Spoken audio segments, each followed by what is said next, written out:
इय्याका नाबुदु व इय्याका नस्ताईन। ए अल्लाह, मैं तेरी ही इबादत करता हूँ और तुझसे ही मदद मांगता हूँ। अस्सलाम वालेकुम दोस्तों, मैं हूँ आपका दोस्त नाजिम। उम्मीद है आप सब ठीक ठाक और फिट फाट होंगे। दोस्तों, आज आपके लिए उस मुल्क की इंफॉर्मेशन लेकर आया हूँ जिसकी आपने परजोर फरमाइश की थी और बार बार कुछ दोस्त मैसेज कर रहे थे। बहुत बड़ी खुशखबरी खास करके उन दोस्तों के लिए जिन्होंने अपने पेपर पुर्तगाल में जमा करवाया, यहाँ फाइल अपनी लॉक करवाई, पेपर अपने सबमिट करवाए पुर्तगाल में। टारगेट क्या होता है? पेपर सबमिट करवाएं, टैक्स दें, ईमेल का इंतजार करें, बायोमेट्रिक की डेट उठाएं, बायोमेट्रिक दें और कार्ड रिसीव करें। ये टारगेट होता है हर बंदे का। अब जिन दोस्तों ने पेपर सबमिट करवाए हैं तकरीबन 16-17 मंथ पहले, 18 मंथ पहले, आज उनकी ईमेलें आ रही हैं। ये होती है फर्स्ट ईमेल, यानी कि सन 2022 में आपने अपने पेपर सबमिट करवाए थे। अप्रैल में अब ईमेल आ रही हैं। इनकी ये फर्स्ट ईमेल होती है। अप्रैल, मई, जून, जुलाई, अगस्त और सितंबर 6 मंथ तक सुनने को आ रहा है कि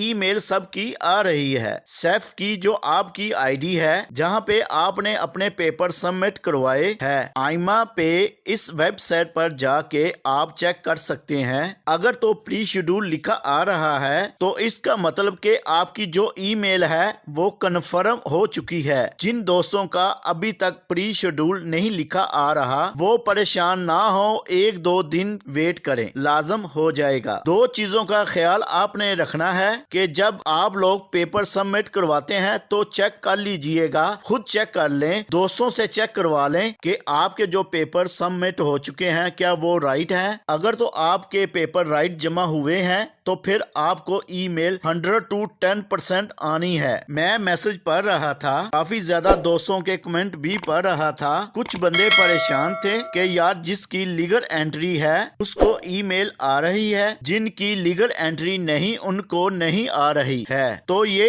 एक कंप्यूटर सिस्टम है, इसमें टेंशन लेने की जरूरत नहीं है। जब आपने अपने पेपर सबमिट करवा लिए हैं तो आपकी ईमेल आनी ही आनी है। अब बात करते हैं उन दोस्तों की जिनके पेपर पुर्तगाल में सबमिट नहीं है। तो देखें, जब आप लोग सुनते हैं कि यार वो बंदा पुर्तगाल में गया तो उसके पेपर सबमिट हो गए, उसकी लीगल एंट्री थी, उसकी अनलीगल एंट्री थी, या जैसे कैसे भी वो गया, उसने पेपर अपने जमा करवाए, बायोमेट्रिक दिया, टैक्स दिया, कार्ड लिया, पाकिस्तान इंडिया से चक्कर लगाया, तो बड़ा बंदा परेशान होता है। यार ये बंदा मेरे साथ रहता होता था, इसको पेपर मिल गए, मुझे नहीं मिले। तो देखें, पुर्तगाल एक ऐसी कंट्री है जहां पे आप अपने पेपर सबमिट करवाते हैं तो आपके दिमाग में टाइम फिक्स हो जाता है, यार अब जो है ना पेपर सबमिट करवा दिए हैं, 1 दिन गुजर गया, 2 दिन गुजर गए, 1 टैक्स चला गया, 3 चले गए, 6 चले गए, 12 हो गए टैक्स। अब हमारी ईमेल आ गई।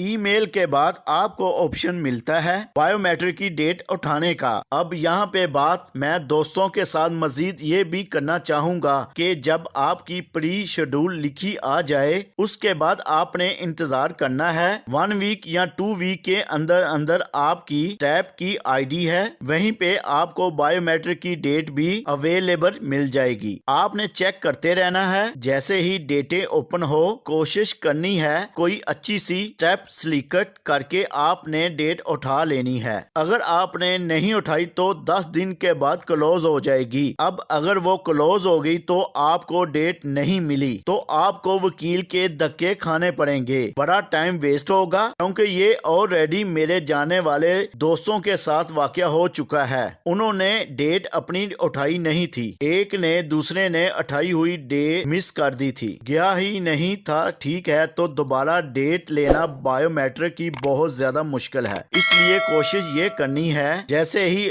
आपको बायोमेट्रिक की डेटें ओपन हो उसी टाइम आपने उठा लेनी है, इंतजार नहीं करना। पहले अपना माइंड जो है ना वो सेट करके रखिएगा, कौन सी सेफ जो है वहां पे हमने जाना है, ठीक है। अब बात करते हैं दूसरी जो शुरू की हुई थी कि जैसे ही बायोमेट्रिक की डेट उठा लेते हैं फिर कार मिल जाते हैं, बंदे के दिल पे ऐसे खींचे पड़ती हैं। यार ये बंदा 2-1.5 साल पहले आया है, पुर्तगाल में गया हुआ है और अपने पेपर उसने कंप्लीट कर लिए। तो देखें, मैं हर वीडियो में बात करता हूँ भाई 5 साल 10 साल किसी और कंट्री में वेस्ट करने की बजाय अगर आप पुर्तगाल में करते हैं तो थोड़ी मुश्किलें हैं लेकिन साथ में आपकी मंजिल भी है। यहाँ पे अगर आपने मुश्किलों का सामना किया तो आपको मंजिल सामने नजर आ रही होती है। चलो यार, 1-2 साल बाद हमारे पेपर कंप्लीट हो जाएंगे, कम से कम हम अपनी फैमिली से जाके तो मिल आएंगे। सो अभी भी टाइम है, ठीक है, काफी ज्यादा लोग अभी भी पेपर सबमिट करवा रहे हैं। तो अगर आप में से कोई बंदा पेपर सबमिट करवाना चाहता है तो पुर्तगाल की तरफ हो, लेकिन एक बात का ख्याल रखना है कि लीगल तरीके से जाएं, ठीक है। और लीगल तरीके से आप आते हैं तो यहाँ पे अपनी टिकटें वगैरह हर चीज संभाल के रखना है, आपके कल काम आएंगी। मतलब कि आप जब भी पुर्तगाल में आते हैं, टिकटें मिसाल के तौर पे आप बस पे आते हैं, प्लेन पे आते हैं, टैक्सी पे आते हैं, जिस चीज पर भी आते हैं उसकी जो भी टिकट होगी आपने उसे संभाल कर रखनी है ताकि वो आगे आपसे वो प्रूफ मांगे आप कैसे आए थे वो आप आसानी से दे सकें। दोस्तों, इन चीजों का खास करके ख्याल रखा करें, अपनी एक एक चीजें की हिफाजत किया करें। दोस्तों, नेक्स्ट में आपको पुर्तगाल का कार्ड लेने का तरीका कार बताऊंगा, उसमें कौन कौन से डॉक्यूमेंट्स चाहिए होती है, क्या क्या उसका तरीका कार होता है। इसी के साथ दोस्तों आपसे दरखास्त है, मेरी हौसला अफजाई के लिए मेरे YouTube चैनल को सब्सक्राइब कर लें और कमेंट्स में जरूर बताया करें कि मेरी इन्फॉर्मेशन आप लोगों को कैसी लगती है। अगर आप लोगों को अच्छी लगती है अपने दोस्तों तक भी जरूर शेयर किया करें ताकि उनका भी भला हो सके। इसी के साथ मुझे दें इजाजत, मिलते हैं किसी नई और इन्फॉर्मेशन के साथ। तब तक के लिए अल्लाह हाफिज। पाकिस्तान